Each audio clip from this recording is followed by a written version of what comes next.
যার যার নিজের প্রয়োজনে আলী আলাইহিসসালামের বেলায়াত মানতে হবে।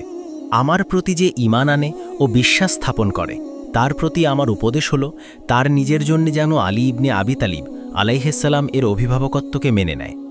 কারণ যে ব্যক্তি নিজেকে আলী আলাইহিসসালামের বেলায়েতের অধীনে নিয়োজিত করে, আমি তার অভিভাবক হই, আর আমি যার অভিভাবক হই, আল্লাহ তাকে স্বীয় বেলায়েতের অধীনে গ্রহণ করেন। আর যে ব্যক্তি আলীকে ভালোবাসবে, সে আমাকেও ভালোবাসবে, আর যে আমাকে ভালোবাসবে, আল্লাহ তাকে ভালোবাসবেন। আর যে ব্যক্তি আলীকে ঘৃণা করবে, সে আমাকেও ঘৃণা করবে, আর যে আমাকে ঘৃণা করবে, আল্লাহ তাকে ঘৃণা করবেন। মানাকিব ইবনে মাগাজেলি 230/277, মাজমাউজ জাওয়ায়েদ 9/108, কানজুল উম্মত 11/610 329 নম্বর হাদিস। হজরত আনাস রাদিয়াল্লাহু তাআলা আনহু হতে বর্ণিত, রাসূলুল্লাহ সাল্লাল্লাহু আলাইহি ওয়াসাল্লাম মসজিদে আগমনপূর্বক হজরত আলী আলাইহিসসালামকে বললেন, ইনি জিবরাইল আলাইহিসসালাম। তিনি আমার জন্য সংবাদ আনলেন যে মহান আল্লাহ তোমাকে ফাতিমার সাথে বিবাহ দিয়েছেন। এই বিবাহে 40,000 ফেরেশতা সাক্ষী দিয়েছে। তুবা বৃক্ষের প্রতি ইশারা করলেন যাতে তাদের ওপর মণিরত্ন এবং ইয়াকুত ছড়ায়। তখন তুবা সেটাই করল, আর কৃষ্ণচক্ষুর বেহেস্তি হুরগণ সেই মণিরত্ন আর ইয়াকুতগুলোকে কুড়িয়ে বড় বড় তোস্তরিতে রাখল। কিয়ামতের দিন সেগুলোই তারা একে অপরকে উপহার প্রদান করবে। আরও একটি হাদিস বর্ণিত হয়েছে, মাওলা আলী আলাইহিসসালাম হতে বর্ণিত, রাসূল সাল্লাল্লাহু আলাইহি ওয়াসাল্লাম ইরশাদ করেন, আমার নিকট একজন ফেরেশতা এসে বলল, হে মুহাম্মদ রাসূলুল্লাহ সাল্লাল্লাহু আলাইহি ওয়াসাল্লাম, আল্লাহ তাআলা আপনাকে সালাম দিয়েছেন এবং বলেছেন, আমি অর্থাৎ আল্লাহ আপনার কন্যা ফাতিমার বিয়ে আলী ইবনে আবি তালিবের সাথে ফেরেশতাদের একটি বিরাট জামাতে সম্পন্ন করেছি। সুতরাং আপনি জমিনেও ফাতিমার বিবাহ আলী আলাইহিসসালামের সাথে দিন। আরেকটি বর্ণনায় এসেছে, নবী সাল্লাল্লাহু আলাইহি ওয়াসাল্লাম ফাতিমাকে বলেন, হে ফাতিমা, তুমি এই বিয়েতে আলীর সাথে সন্তুষ্ট কি? জেনে রাখো, আল্লাহ পৃথিবীবাসীদের প্রতি দৃষ্টি নিক্ষেপ করলেন এবং দু ব্যক্তিকে তাদের হতে মনোনীত করলেন, যার একজন তোমার পিতা, অন্যজন তোমার স্বামী। আর রিয়াজুন নাদেরা 3/146, যা খাইরুল উকবা 32 নম্বর হাদিস। মাওলা আলী আলাইহিসসালাম আল্লাহর প্রিয়তম। রাসূলুল্লাহ সাল্লাল্লাহু আলাইহি ওয়াসাল্লাম বলেছেন, 4 ব্যক্তি যারা আল্লাহর কাছে প্রিয়, মহান আল্লাহ আমাকে সেই 4 জনকে ভালোবাসতে নির্দেশ করেছেন। বলা হলো, হে রাসূলুল্লাহ সাল্লাল্লাহু আলাইহি ওয়াসাল্লাম, তাদের নামগুলো আমাদের জন্য বলুন। তিনি 3 বার বললেন, আলী তাদের মধ্যে। সুনানি তিরমিজি 5/638/718 নম্বর হাদিস, সুনানি ইবনে মাজা 1/53/149 নম্বর হাদিস, মুসনাদে আহম্মদ 5/351, আল মুস্তাদরাকে হাকেম 3/130 নম্বর হাদিস। মাওলা আলী আলাইহিসসালাম সর্বপ্রথম মুসলমান।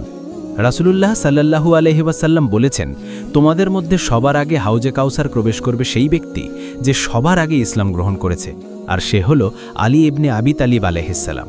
আল মুস্তাদরাকে হাকেম 3/136, আলী ইন্ডিয়া 3/27/28, উসুদুল গাবা 4/81 নম্বর হাদিস। মা ফাতেমা আলাইহিসসালাম এর জন্য সর্বোত্তম স্বামী মাওলা আলী আলাইহিসসালাম। রাসূলুল্লাহ সাল্লাল্লাহু আলাইহি ওয়াসাল্লাম মা ফাতেমাকে বলেন, আমার পরিবারের সবচেয়ে উত্তম ব্যক্তির সাথে বিবাহ বন্ধনে আবদ্ধ করেছি। সে জ্ঞানবিদ্যায়, ধৈর্য সহিষ্ণুতায় ও ইসলাম গ্রহণে সবাইকে পিছে ফেলে এগিয়ে গেছে। মানাকিবে খারেজমি 63, নাজমুর দুরারির সামতাইন 128, কানজল উম্মাল 11/60-326। মাওলা আলী আলাইহিসসালাম হলেন শ্রেষ্ঠ যোদ্ধা। রাসূলুল্লাহ সাল্লাল্লাহু আলাইহি ওয়াসাল্লাম বলেছেন, খন্দকের যুদ্ধে আমর ইবনে আবদুরুদ্দের বিরুদ্ধে আলী ইবনে আবি তালিব আলাইহিসসালামের যুদ্ধ নিঃসন্দেহে কিয়ামত পর্যন্ত আমার উম্মতের সমুদায় কর্মের চাইতে অধিক মূল্যবান। তারিখ এ বাগদাদ 13-19, আল মানাকিব খারেজমি 107-112। মাওলা আলী আলাইহিসসালামকে ভালো না বাসার জন্য জাহান্নাম সৃষ্টি হয়েছে। রাসূলুল্লাহ সাল্লাল্লাহু আলাইহি ওয়াসাল্লাম বলেছেন, মানুষ আলী ইবনে আবি তালিব আলাইহিসসালামের ভালোবাসায় একমত হতো, তাহলে মহান আল্লাহ কখনো জাহান্নামকে সৃষ্টি করতেন না।